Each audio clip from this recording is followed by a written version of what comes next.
And contained in several of the statements above is the meme of collectivism. We are Christians. We believe X. We are Americans. We are over in Iraq. We are fighting terror and bringing peace and democracy to other nations. Assigning a label to a group of people and collectivizing them concerns me for two reasons. The collective group is often seen as having rights that supersede those rights of the individual, and this paves the way for rights violations of all kinds. And secondly, labeling presents enemy imagery. Disagreements and conflicts are looked at as competitive battles between us and them, rather than seeking answers and solving problems with a win-win solution. If I'm going to self-label, rather than refer to myself as an anarchist or an atheist, I will call myself a philosopher, one who uses logic and reason to figure out the world and what is true. I will call myself an artist, one who expresses feelings and communicates ideas through creative means. Atheism is simply without God belief. Anarchy is simply without rulers. Anarchy, more specifically voluntarism, is a philosophy that says initiation of force is wrong, a valid idea that deserves consideration.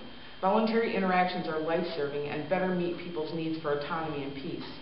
After being introduced to the philosophy of voluntarism and the non-aggression principle, I looked inward and I had to ask myself, why do I believe what it is that I believe?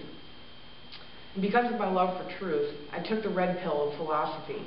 I welcome you all to do the same. It is difficult saying the values I've never used before, often unsettling, sometimes painful, and in some ways I'm still adjusting. I do not have all the answers, and I don't claim to, but I'm no longer willing to accept that's just the way things are as an answer.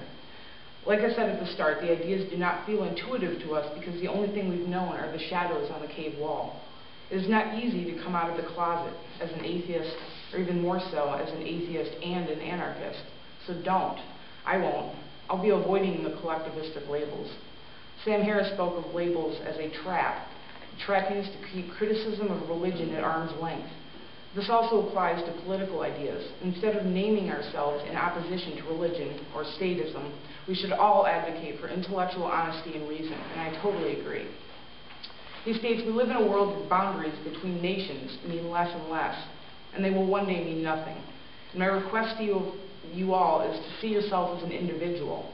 And if you truly value logic and reason, take the red pill of philosophy, and above all else, think for yourself. Thank you, Mary. Partake, free candy. And if anybody wants a definitions sheet, or a copy of the handout from last time, I believe I have both. Free candy laced with the seeds of thought. There is nothing laced in the candy laced other than yeah. Seeds of thought, right? No pot brownies, no LSD red pills, I promise. Just the seeds of thought. It's just an exercise. You will eat the candy. I'm going to pass around our email sign-up, or not our email sign-up list, our attendance sign-up list. If this is your first time, please clearly include your email address and your name. And you can slide this pile underneath there if you want, if anybody wants a sheet of the definitions. I got government, the state, I got taxation, politics, and I go over positive and negative economics, just for those who aren't familiar. Do you want me to hit this while he passes that around? No. If you want to, we can leave that out. Leave that out. Okay. So, some things to think about, both vis-a-vis religion, and things to think about vis-a-vis government. So, who would like to have the first question? I'm willing to wait, or I can talk, but I would prefer to wait just a little bit here. So you're an anarchist? Is that what? No, I'm a human.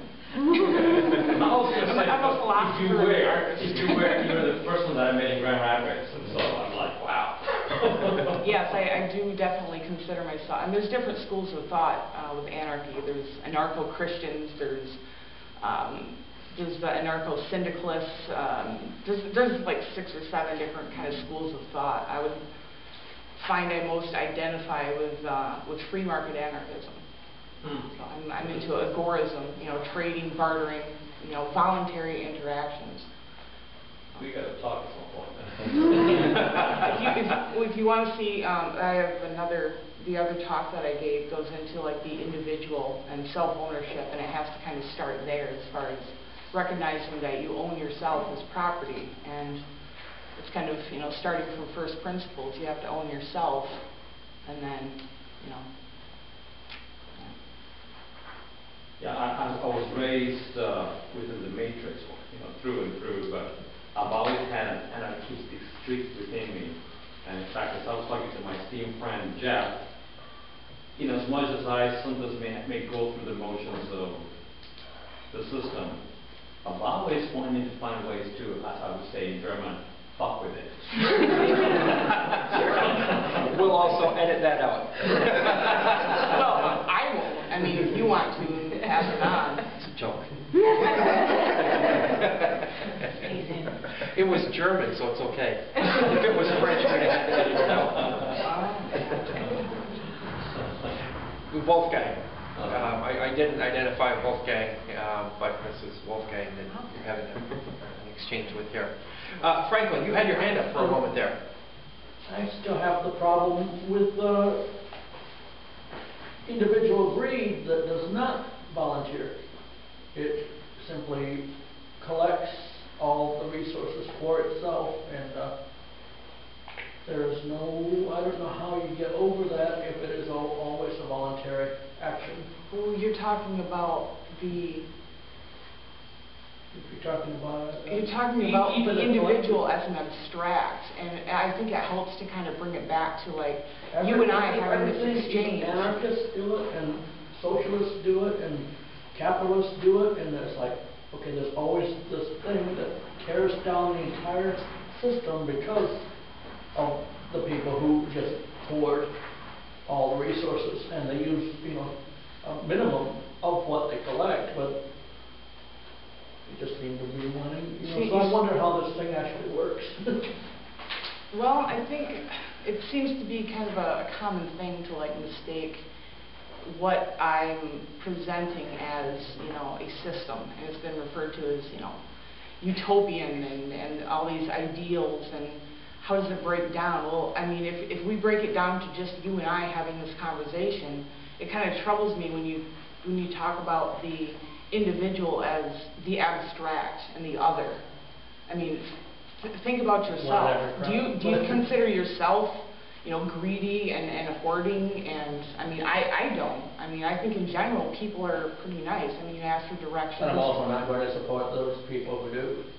Yeah, and nobody's, and anarchy says, you're supporting yourself, you're helping your neighbor if you want, but these are only through voluntary interactions rather than through governments, which are, based in force. It's a monopoly on force is what government is, and Mao and the Communist Party. And communism is definitely another. There's anarcho-communism, which I am definitely not. I'm definitely not. I mean, I strongly believe in property, and it has to start with self-ownership.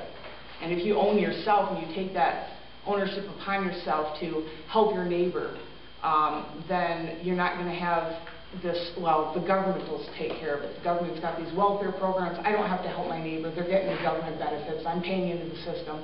And it becomes, like, separated. And we become more separated from each other. Whereas if it was voluntary interactions, there'd be a lot more charities and, if it's not based on force and people can do what they want to do, if you're not spending your tax money, sending in your tax money as a citizen and able to use that money to do what you want to do with, well, then you can choose to, adopt children or help a charity or whatever you want to do. And it ultimately, I think, results in better, more positive results for everybody if there's no force or... The last point, Mary, you hit on is something I want to come back to. But in the meantime, Bob had an observation.